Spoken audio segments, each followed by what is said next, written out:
Salam hər kəsə. Bugün belə bir sualın izahına baxacağıq. Sualda deyilir ki, verilmiş elektrik dövrəsinə qoşulmuş voltmetrin göstərişi nə qədər olar?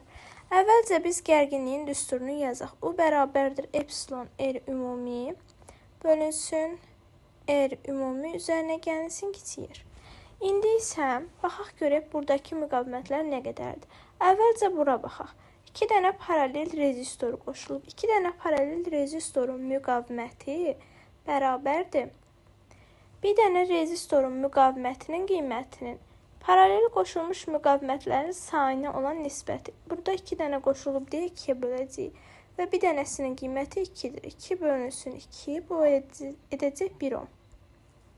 Daha sonra burada paralel qoşulmuş rezistorlara əlavə bir dənə də ardıcıl rezistor qoşulub. Onda R ümumimiz paralellə ardıcılın cəmi olacaq. Yəni 2 üzərinə gəlinsin, paralelin də qiymətini 1 tapmışıq.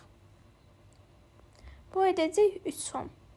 İndi isə gətirək düsturda yerinə qoyaq. U bərabərdir. Epsilonu bizə şərtdə veribdir. Burada 36 volt, kiçik yeri də 1 ohm veribdir.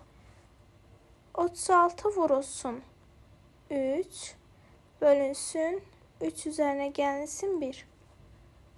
Bu da eləyəcək 36 vurulsun